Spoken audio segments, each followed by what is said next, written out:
জানো বৌদি, আমার নাতিটা এমন একটা নাত বউ এনেছে, একটা কোনো কাজ করে না, একটা কোনো কাজ পারে না, ঘরের একটা কুটি নড়ায় না, এদিক থেকে ওদিকে যে একটা কুটি নড়াবে সেটাও করে না। আমারই কপাল খারাপ যে এরকম একটা নাত বউ পেয়েছে। আমার নাতির কপালে সুখ নেই, ও যেরকম মেয়ে বিয়ে করে এনেছে না, ওর কপালে কোনো সুখ নেই। দিদি এরম অভিশাপ দিও না, যতই হোক তোমার নাতি হয়, তোমার নাতবউ হয়। আরে বলবো না তো কি হয়েছে, সব সময় নাইটি পরে ঘুরে বেড়ায়, গায়ে মাথায় কোনো সময় ঢাকা নেয় না, এরকমই গোটা পাড়ায় ঘুরে বেড়ায়। লজ্জা শরম তো কোনো কিছু নেই। ভোরবেলায় যে একটু চৌকাটে লাতা দেবে, ছড়া দেবে, সেসব কোনো কিছু করে না। ঘরগুলা যে একটু গোবর নাতা দিই, সেসব কোনোদিনও করে না। মনেও পড়ে না যে এসব একটু করা দরকার, আমি বৌড়ি মানুষ, ঘরের এসব কাজ করব, এসব কোনোদিনও ভাবে না।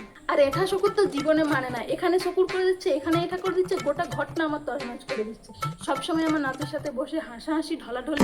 আমাদের সময় বাপু ওরকম ছিল না। বর্ষাতে এত কিসের সবসময় হাসাহাসি ঢলাঢলি তুমি বলো তো? আমার বাপু এসব মোটে সহ্য হয় না।